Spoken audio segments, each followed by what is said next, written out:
Untuk membuktikan musang betina lebih menarik daripada wanita, ayahku menikahi seekor musang di depan seluruh penduduk desa. Setelah bermesraan selama 3 hari 3 malam, perut musang itu perlahan membesar. Tetapi hal aneh terjadi pada hari kelahirannya. Musang itu mengalami sakit perut yang hebat dan kesulitan melahirkan. Dukun beranak yang dipanggil pun berkeringat deras dan tak berdaya. Rintihan kesakitan itu menarik perhatian. Banyak musang lainnya, ratusan, bahkan mungkin ribuan, musang berkerumun. Di siang bolong, mereka semua memanjat dinding halaman, berdiri tegak menatap ke arah kamar bersalin. Ayah dan dukun beranak ketakutan. Keadaan ini berlanjut hingga sore hari. Melihat para musang mulai gelisah, menggeram dan hendak menyerbu masuk, kakek tiba-tiba muncul dengan menggendong peti mati berwarna merah darah. Para musang di dinding ketakutan, seperti melihat hantu. Mereka berhamburan melarikan diri, entah takut pada kakek atau peti mati merah darah itu. Kakek meletakkan peti mati di tengah halaman dan berteriak menyuruh ayah memasukkan istrinya ke dalam peti mati. Ayah langsung marah. Kalau bukan karena berbakti, ia pasti sudah berkelahi dengan kakek. Tapi, bagaimanapun, ia tak bisa melawan kakek. Musang itu akhirnya dimasukkan ke dalam peti mati. Anehnya, setelah masuk peti mati, perutnya tidak sakit lagi. Rintihannya perlahan berhenti. Wajahnya yang pucat kembali sedikit kemerahan. Kakek duduk lemas. Wajahnya menunjukkan kelegaan. Dengan bantuan dukun beranak, proses kelahiran selesai dalam waktu kurang dari 3 menit. Namun, ibu musangku meninggal karena kelelahan. Aku yang baru lahir tidak menangis. Mataku terpejam, tanganku dan kakiku dingin, dan aku tidak bernapas. Kegembiraan di wajah ayahku seketika lenyap. Dukun beranak sudah berusaha sekuat tenaga, tapi tidak berhasil. Saat ia hendak menyatakan aku lahir mati, langit tiba-tiba berubah. Petir menyambar. Petir itu tepat mengenai peti mati merah darah di halaman. Lalu sambaran kedua, ketiga, total 108 sambaran. Peti mati itu hangus menjadi arang. Untungnya aku sudah digendong dukun beranak keluar dari peti mati. Kalau tidak, aku pasti sudah terkremasi. Setelah petir berhenti, keajaiban terjadi. Aku hidup kembali, menangis keras. Gusiku penuh dengan gigi tajam seperti musang. Hampir membuat dukun beranak pingsan ketakutan. Kakek mengeluarkan semua uangnya, membuat 2 amplop merah besar, berharap bisa menutup mulut dukun beranak. Sayangnya, berita itu tetap tersebar di desa. Semua orang menjauhi keluargaku, bahkan kerabat pun takut berkunjung. Sisa-sisa peti mati yang tersambar petir, dikumpulkan kakek dan dikubur di sudut dinding. Saat aku berusia 1 bulan, sebuah tunas muncul dari tanah. Warnanya merah darah, persis seperti peti mati itu. Sejak saat itu, kakek setiap hari menyiram tunas itu dengan air kencingku. Setiap hari aku belajar berjalan dan berbicara. Tunas itu juga tumbuh semakin tinggi. Kurang dari setahun, batangnya sudah sebesar lengan. Dan warnanya bukan merah darah yang mengerikan lagi. Saat itu aku bertanya pada kakek, pohon apa ini? Kakek bilang itu pohon suebai. Sampai musim semi saat aku berumur 3 tahun, terjadi perubahan. Suatu malam, kakek diam-diam membangunkanku dan membawaku ke halaman. Dia menyuruhku membungkuk 3 kali ke pohon itu. Aku yang masih mengantuk tidak mendengar apa yang dia katakan. Tiba-tiba aku merasa ingin buang air kecil. Aku langsung membuka celana dan kencing di pohon itu. Kakek sangat terkejut melihatnya. Saat dia hendak memarahiku, tiba-tiba tercium aroma harum. Kami mendongak dan melihat, semua kuncup bunga di pohon itu telah mekar. Kelopak putih bersih dan putik merah darah, berpadu di bawah sinar bulan, menciptakan keindahan yang memukau. Akhirnya, setelah dibujuk oleh kakek, aku membungkuk 3 kali ke pohon itu. Dan malam itu aku bermimpi aneh. Dalam mimpi itu, aku bermain rumah-rumahan dengan seorang gadis kecil yang cantik. Aku memujinya cantik. Keesokan paginya, saat aku ingin menceritakan mimpi itu pada kakek, aku mendapati kakek terkena stroke dan lumpuh. Dia terbaring di tempat tidur, tak bisa bergerak. Hal ini membuat keluarga kami yang sudah miskin semakin menderita. Sejak saat itu, pohon suebai tidak pernah berbunga lagi. Sampai hari ulang tahunku yang ke-12, pohon suebai di halaman berbunga untuk kedua kalinya. Namun, malam itu kakek yang lumpuh menghilang. Saat kami menemukannya, dia sudah meninggal di bawah pohon suebai. Wajahnya terlihat lega. Di tangannya, dia memegang sebuah buku berjudul Yin Xuan Xuan Jian. Ayahku ingin membakar buku itu, tapi aku diam-diam menyimpannya. Buku itu berisi tentang Feng Shui, nasib, mantra Tao, dan juga banyak cerita aneh. Awalnya aku hanya tertarik pada cerita-cerita aneh di dalamnya. Namun, semakin aku membacanya, semakin aku tertarik. Aku mulai mempelajari mantra-mantra di dalamnya. Setiap hari aku berlatih menulis mantra di pasir tepi sungai dengan ranting. Suatu hari, Wang Gang, teman masa kecilku, melihatku. Dia mendekatiku dan bertanya dengan misterius, "Tao Jiu, kau selalu menggambar jimat ini. Pernahkah kau melihat hantu?" Aku ragu sejenak, lalu menggelengkan kepala. Dia tertawa dingin dan berkata, "Kalau kau ingin melihat hantu, kita bertemu di bawah pohon beringin besar di pintu masuk desa malam ini." Di usia itu, aku tidak takut pada apapun. Ditambah rasa penasaran, aku langsung setuju. Malam itu, aku diam-diam keluar rumah. Saat melewati halaman, aku melihat pohon suebai. Tiba-tiba aku merasa ingin buang air kecil. Tanpa pikir panjang, aku berlari ke pohon suebai dan hendak kencing. Tiba-tiba terdengar tawa gadis seperti lonceng perak dari udara. Siapa? Aku cepat-cepat mengancingkan celana dan melihat sekeliling. Tapi aku tidak melihat siapapun. Angin hangat bertiup, daun pohon suebai bergesekan dan mengeluarkan suara gemerisik. Terdengar seperti tawa tadi, sebuah daun muda jatuh, dan mendarat di telapak tanganku. Tanpa pikir panjang, aku memasukkannya ke dalam saku. Lalu, pintu air terus dibuka. Pukul 11:30, aku tiba tepat waktu di bawah pohon beringin besar. Wang Gang dan teman masa kecil lainnya, Lisi, sudah menunggu di sana sejak lama. Kami bertiga menemukan tempat di dekat hutan pisang. Wang Gang mengeluarkan 2 lilin, benang merah, dan selembar kertas merah. Akhirnya, dia melemparkan benang itu ke Lisi. Dia sendiri menancapkan lilin di tanah dan mulai melipat kertas merah. Saat itu, aku bingung. Apa yang sebenarnya kalian lakukan? Lalu, Wang Gang menjelaskan kepadaku. Ternyata mereka berdua kemarin menonton film zombie di bioskop. Terutama adegan sensual di awal film. Sangat mengejutkan mereka, karena masih penasaran. Mereka berdua berdiskusi setelah pulang ke rumah. Mungkin jika mereka mengikuti metode di film, mereka benar-benar bisa melihat hantu perempuan. Akhirnya, mereka berdua mengajakku. Katanya agar kita bisa menikmati keberuntungan bersama. Padahal sebenarnya mereka hanya ingin aku menemani mereka. Tak lama kemudian, persiapan mereka hampir selesai. Lisi mengikatkan salah satu ujung benang merah ke pohon pisang, dan memegang ujung lainnya. Kemudian, dia mengikatkan benang merah itu ke jari kelingking kanannya, dan berbaring di atas kertas merah yang sudah dilipat sambil memegang lilin. Setelah setengah jam, bahkan bayangan hantu pun tidak terlihat. Akhirnya, kami bertiga bubar dan pulang ke rumah. Tapi tak disangka, keesokan harinya Lisi mengalami musibah. Aku berlari ke depan rumahnya, dan melihat banyak penduduk desa sudah berkumpul di sana dan bergosip. Ternyata, setelah kami bertiga berpisah tadi malam, Lisi tidak pulang semalaman. Pagi ini, ketika ibu Lisi membuka pintu, dia melihat putranya terbaring di halaman dengan wajah pucat, dan bagian bawah tubuhnya berantakan. Bahkan ada senyum aneh di wajahnya. Meskipun penampilannya mengerikan, dia masih hidup. Keluarga Lisi segera memanggil dokter. Tetapi dokter tidak menemukan penyakit apapun. Saat itu, Wang Gang menarikku ke samping dan berkata dengan gugup, "Lao Jiu, mungkinkah ritual tadi malam berhasil, dan hantu pisang itu menguras tenaga Lisi?" Ucapannya belum selesai, kakek Lisi datang bersama seseorang yang memakai. Orang ini adalah seorang ahli Feng Shui dari desa sebelah, dijuluki Baxianzi. Setelah Baxianzi berjongkok dan mengamati kondisi Lisi, dia merinding. Detik berikutnya, dia langsung berdiri dan mengatakan sesuatu kepada kakek Lisi. Akhirnya, kakek Li menghampiri kami dan berkata, agar kami membantu Baxianzi mengusir roh jahat malam ini. Saat itu, aku bertanya dengan ragu, "Kakek Li, apakah Lisi diganggu hantu perempuan?" Tiba-tiba, kakek Li berkata dengan wajah muram, "Hantu perempuan apa? Itu siluman pisang. Kalian secara tidak sengaja membuatnya merasuki cucuku tadi malam. Jika tidak diatasi, cepat atau lambat dia akan mati kehabisan tenaga.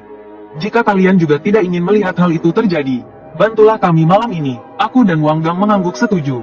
Setelah pulang ke rumah, aku merasa ritual pengusiran roh jahat malam ini tidak akan berjalan lancar.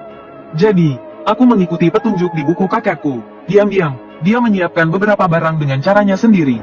Sebelum hari benar-benar gelap, dia datang bukan untuk menemui saya.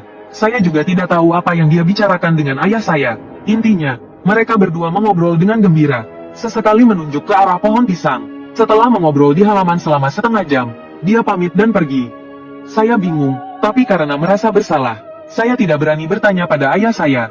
Menjelang malam, saya dan Wang Gang pergi ke rumah Li sesuai janji. Ternyata halaman dan pintu serta jendela rumahnya dipenuhi jimat. Kelihatannya meyakinkan, tapi saya mengerutkan kening. Ini semua adalah jimat pengusir roh jahat. Tapi beberapa detailnya sedikit berbeda dengan yang ada di buku saya. Saat itu, Baxianzi duduk di tengah ruang tamu. Di pinggangnya tergantung pedang koin dan cermin bagua. Lalu dia memberi saya sebuah jimat, dan menjelaskan cara menggunakannya. Kemudian saya dan Wang Gang tinggal di kamar Lisi. Masing-masing menjaga satu jendela. Lisi sudah sadar kembali. Hanya saja masih sangat lemah. Jadi saya terus bertanya tentang kejadian tadi malam. Sayangnya, Lisi sama sekali tidak ingat apa yang terjadi setelah kami berpisah. Tapi tak lama kemudian, lonceng di jendela tiba-tiba berbunyi. Kami bertiga langsung bersiap siaga, karena Baxianzi mengatakan itu adalah tanda siluman pohon pisang datang menyerang. Saya memegang jimat dan menatap jendela di depan saya. Saat saraf menegang, tiba-tiba terdengar jeritan Baxianzi dari ruang tamu. Kami berdua tidak bisa tinggal diam dan langsung bergegas keluar.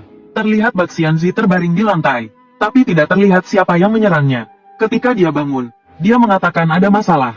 Tanpa mempedulikan kepalanya yang berdarah, dia langsung bergegas masuk ke kamar Lisi. Setelah masuk, salah satu jendela terbuka, tapi tempat tidur kosong. Dia panik dan menghentakkan kaki, memarahi kami berdua karena tidak menjaga kamar, sehingga siluman pohon pisang memanfaatkan kesempatan dan membawa pergi Lisi. Saya dan Wang Gang saling bertatapan dengan wajah sedih. Tapi sekarang bukan waktunya untuk saling menyalahkan. Yang terpenting adalah menyelamatkan Lisi. Bak Xianzi meminta kami menunjukkan jalan, dan langsung mengejar ke hutan pisang. Ketika kami menemukan Lisi, dia sedang berlutut di bawah pohon pisang dan menggali tanah dengan panik. Bak Xianzi menyuruh kami menahannya dulu.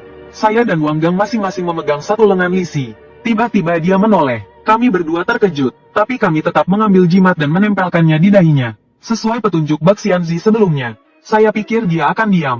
Tak disangka, jimat itu tiba-tiba mengeluarkan asap biru, lalu terlepas dengan sendirinya. Kemudian saya dan Wang Gang dijatuhkan ke tanah. Dulu, dengan badan Lisi yang kecil, saya dan Wang Gang bisa mengalahkannya 10 kali lipat. Setelah mengalahkan kami berdua, dia mengincar Bak Xianzi. Melihat Lisi menerjang seperti orang gila, Bak Xianzi buru-buru mengangkat cermin bagua di depan dadanya. Cermin itu memancarkan cahaya kuning redup. Lisi berhenti di tempat, mengangkat lengannya untuk melindungi matanya. Lalu dia menempelkan belasan jimat ke tubuh Lisi, dan mulutnya terus merapalkan mantra. Saat itu, Lisi terlihat kesakitan.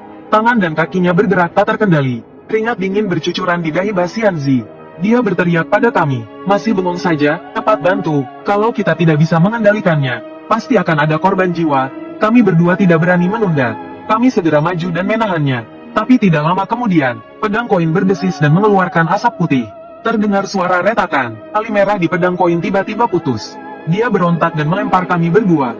Wajah Bak Xianzi berubah drastis. Dia mencoba menggunakan cermin untuk menekannya, tapi malah dipukul hingga cerminnya hancur berkeping-keping. Lisi merobek jimat yang tersisa, dan mencekik leher Bak Xianzi. Bak Xianzi tercekik hingga matanya memutih.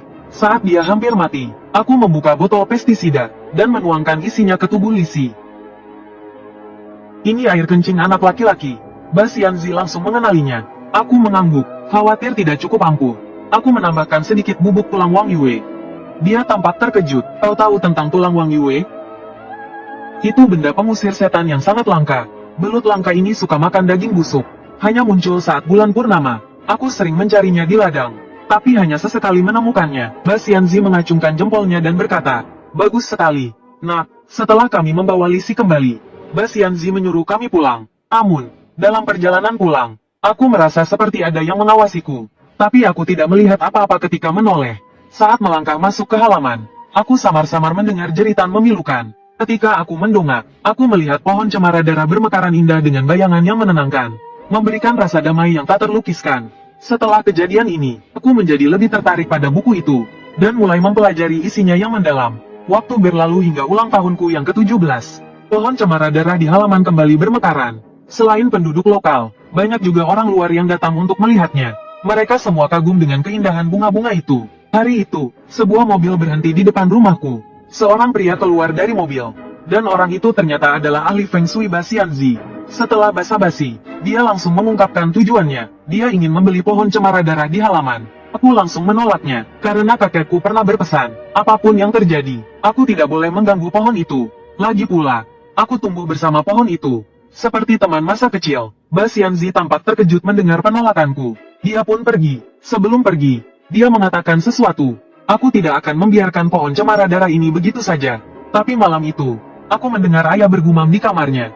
Dia sepertinya menyesal, jika pohon cemara darah itu dijual hari ini, utang karena penyakit kakek, bisa langsung lunas. Mendengar ayahku mendesah, aku mulai melamun, berbaring miring di tempat tidur.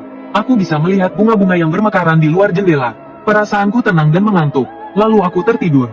Aku kembali bermimpi tentang gadis kecil yang putih dan lembut itu. Dia sudah tumbuh menjadi gadis yang cantik. Wajahnya tampak diselimuti kabut putih.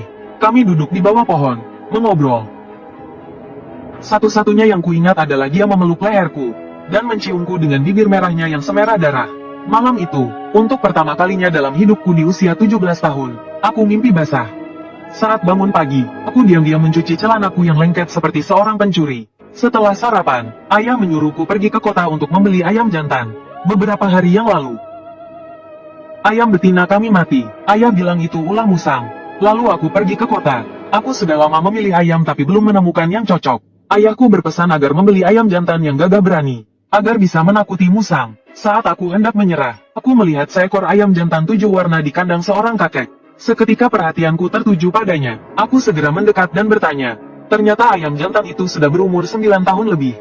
Konon ada pepatah, ayam tak lebih dari 6, anjing tak lebih dari 8. Hewan ternak yang hidup terlalu lama bisa menjadi siluman. Aku tidak terlalu percaya hal-hal seperti itu. Ayam jantan 7 warna itu gagah berani dan bertubuh besar, sesuai dengan keinginan ayahku. Akhirnya aku membeli ayam jantan itu dan membawanya pulang.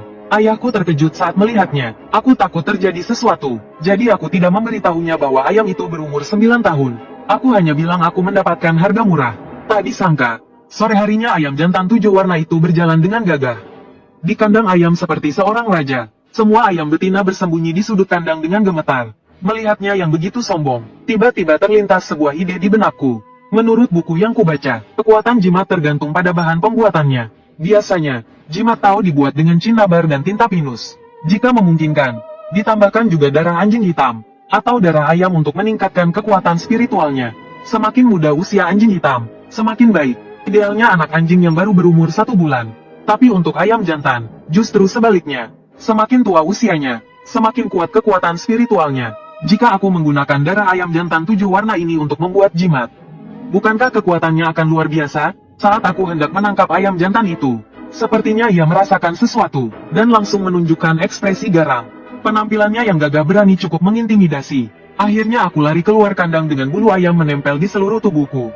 Ayam jantan 7 warna itu memiliki paruh dan cakar yang tajam dan kuat. Ia juga bisa mengepakkan sayap dan melompat untuk menyerang. Kalau aku tidak cepat bereaksi, wajahku mungkin akan terluka. Meskipun begitu, aku tetap bersemangat.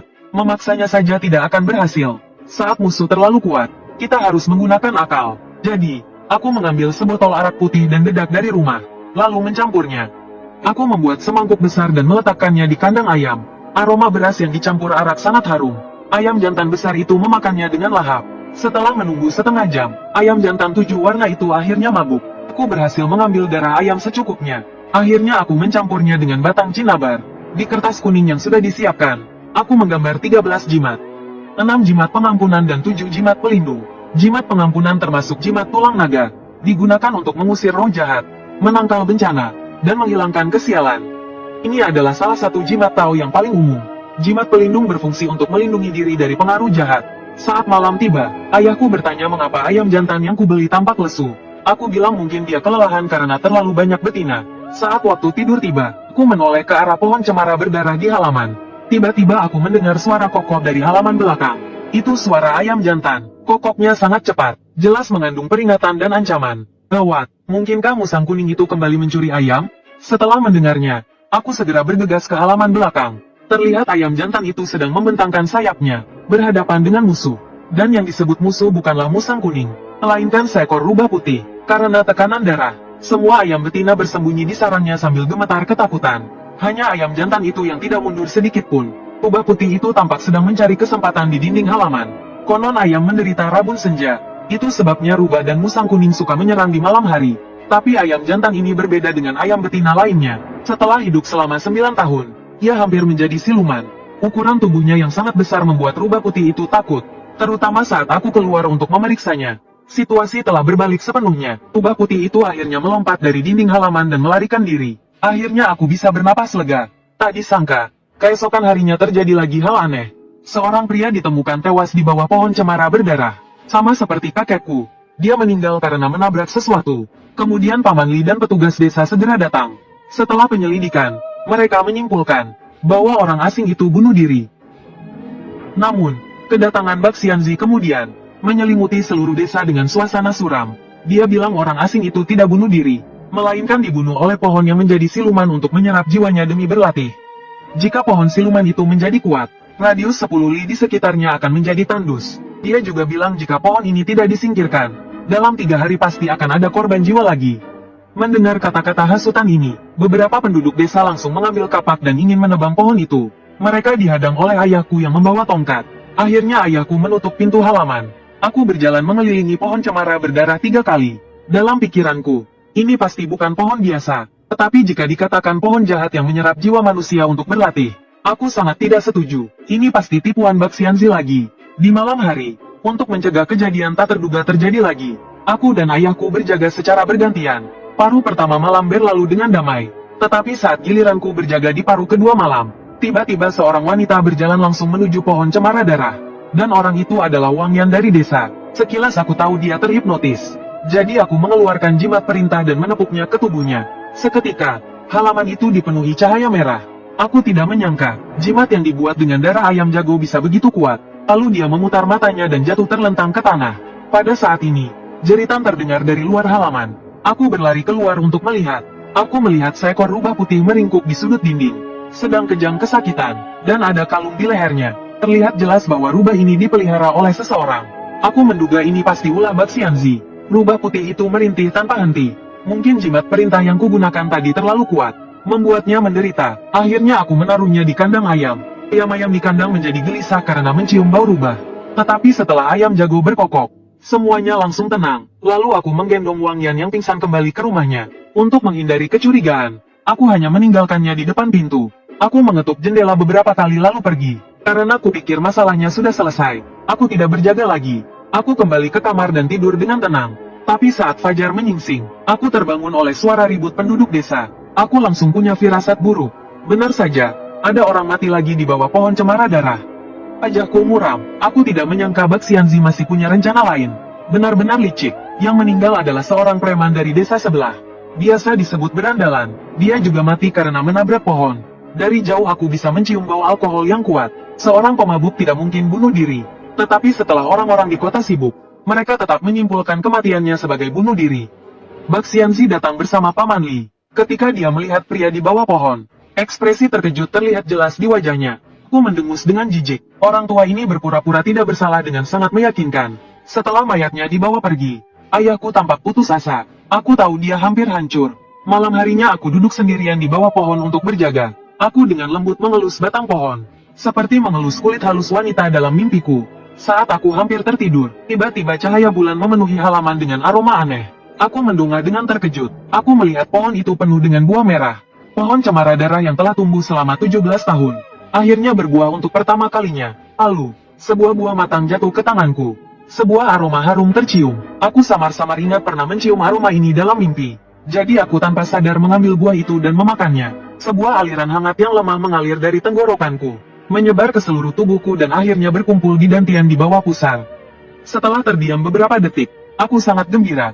Menurut buku kakekku, aliran hangat ini adalah ki sejati, atau energi sejati Tao. Pohon cemara darah ini menghasilkan buah yang mengandung energi spiritual. Bagi seorang kultivator, ini adalah harta karun surgi. Lalu aku makan lebih dari 10 buah sekaligus. Ayam jago di rumahku datang karena mencium baunya. Setelah berkokok beberapa kali, aku melemparkan sebuah buah padanya. Dia menelannya dalam sekali suap seperti Zubaji memakan ginseng buah. Setelah itu, sampai pagi tidak terjadi apa-apa. Saat aku hendak tidur, Bak Xianzi tiba-tiba datang seorang diri. Ayahku sedang bekerja di ladang dan tidak ada di rumah. Saat aku hendak mengusirnya, dia berkata, "Nak, aku tidak sedang menakut-nakutimu. Kau akan menghadapi bencana besar. Serahkan saja Xiao Yu, maka aku akan menjelaskan semuanya padamu." Setelah mendengar itu, aku mengerti. Xiao Yu yang dia maksudkan pastilah rubah putih itu. Aku langsung menolak tanpa ragu. Melihat sikapku yang tegas, dia berkata lagi, "Setidaknya kembalikan kalungnya. Aku sudah tahu kalung di leher rubah itu aneh." Dia menjinakkan rubah putih itu dengan kalung itu untuk bekerja untuknya. Tapi aku tidak tertarik dengan artefak jahat seperti itu. Ditambah lagi, aku juga ingin tahu tentang pohon penghisap darah itu. Jadi aku setuju untuk memberikannya. Setelah Bak Xianzi mendapatkan kalung itu, dia pertama-tama menghela nafas, lalu menjelaskan kepadaku apa yang terjadi beberapa hari ini. Bencana besar yang dia maksud adalah energi spiritual dari pohon yang berbuah tadi malam yang mengguncang radius 100 mil. Itu pasti akan menarik perhatian banyak pihak, baik itu kultivator maupun iblis. Dan aku, sebagai pemilik pohon, akan menjadi sasaran. Bisa dibayangkan betapa buruknya nasibku. Dia juga menjelaskan sikapnya. Dia tidak berani ikut campur dalam masalah ini. Dia mundur secara sukarela agar tidak kehilangan nyawanya. Setelah mengatakan itu, dia berbalik dan pergi dengan rasa senang. Namun, aku meragukan kata-katanya.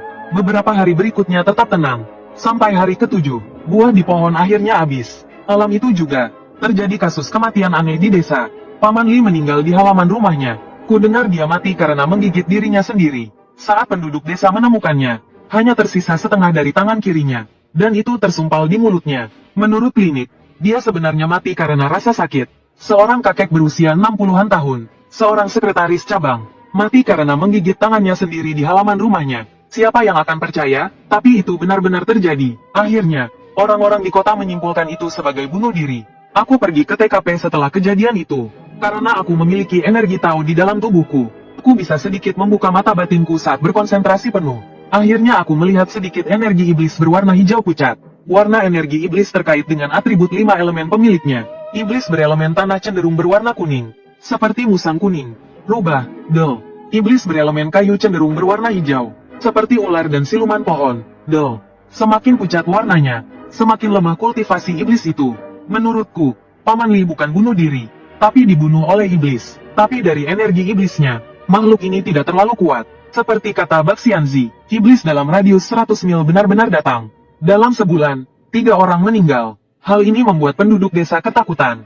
Banyak orang menyalahkan pohon penghisap darah itu. Jadi penduduk desa mengatakan ingin menebang pohon itu. Bahkan banyak orang melempari pohon itu dengan telur busuk dan kotoran anjing.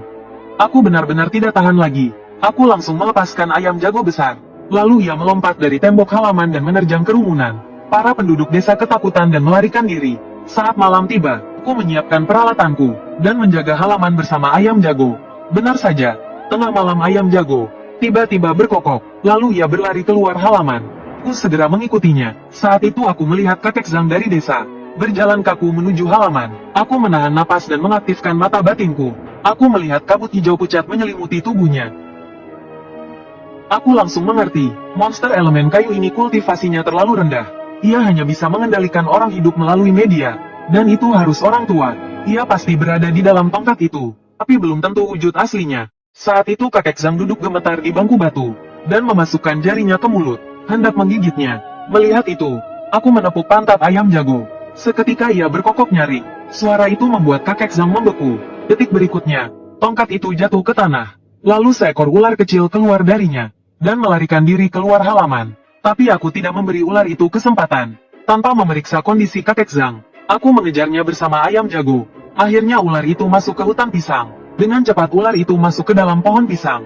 Sementara ayam jago terus berusaha masuk ke dalamnya. Saat aku hendak membantunya, tiba-tiba sebuah tongkat memukul bagian belakang kepalaku. Untungnya, energi Tao di dalam tubuhku langsung aktif, dan menahan dampaknya. Aku segera berbalik. Ternyata orang di hadapanku adalah teman masa kecilku, Wang Gang. Dengan ekspresi kosong, ia kembali mengayunkan tongkat ke arahku. Aku tahu dia pasti kerasukan. Aku langsung mengeluarkan jimat penangkal dan menempelkannya di ubun-ubunnya. Barulah Wang Gang jatuh ke tanah. Lalu ayam jago keluar dari pohon pisang. Ular kecil itu berada di paruhnya, sekarat. Akhirnya ular itu ditelan oleh ayam jago. Ular kecil itu adalah roh dari siluman pisang. Setelah rohnya hilang, pohon pisang itu layu dan mengering dengan